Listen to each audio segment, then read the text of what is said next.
Қайырлы күн баршаларыңызға, менің каналыма қош келесіздер. Бүгін сіздермен бірге жасалу жолы өте оңай, қолда бар заттардан жасалатын өте жеңіл булочкалар жасайтын боламыз. Булочкалар өте дәмді, жұмсақ, үлпілдеп болып шығады. Осы рецепт бойынша балаларыңызға жасап беріңіздер. Видеоны соңына дейін қараңыздар.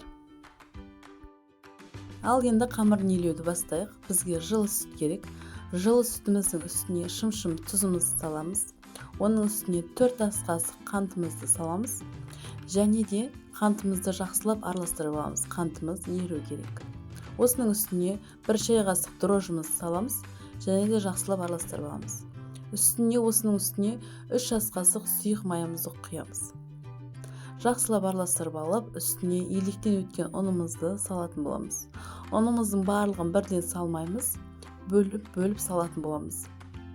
Әркімнің ұнының тығыздығы әртүрлі, сондықтан әркімде жауабымен әртүрлі ұнның көлемі кетеді. Басында осындай қасықтың көмегімен, одан кейін қолымызбен жақсылап илеп аламыз. Бізде әдемі жұмсақ қамыр шығады. Қолымызға кішкене жабысуы мүмкін.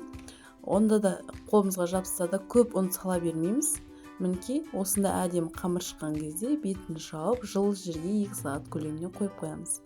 Мінекей, біздің 2 сағат көтерілген қамырымыз осындай болып тұр. Әдемі болып көтерілген. Осы қамырымыздың астына кішкене ұн сеуіп, қамырымызды столдың үстіне жаятын боламыз. Ең бірінші қамырымызды 2 бөлікке бөліп аламыз. Бір бөлігін қойып, екінші бөлігін жасайтын боламыз. Оқтаудың көмегімен ұзынша етіп жаятын боламыз. Қатты жұқа қылмай, орташа көлемде жаямыз.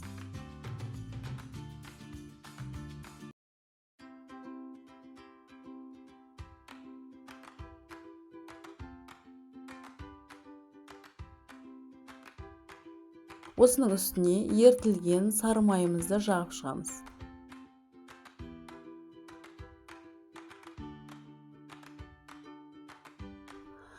Және үстіне қантымызды сеуіп, мен осындай мақ қолданатын боламын. Өз қалауынша басқа нәрсе қолдансаңыздар да болады, корица қолдансаңыздар да болады. Мағымызды сеуіп, әдемілеп, енді шетінен орап шығатын боламыз.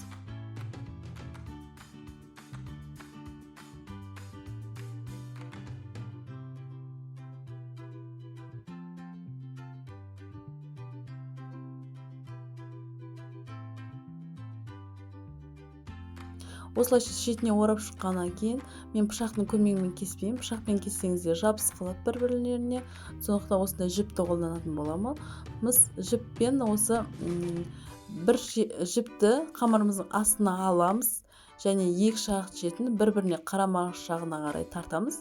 Сол кезде қамырымыз кесілетін болады. Осылайша барлығын кесіп шығамыз. Кесілген қамырларымызды противенге салатын боламыз.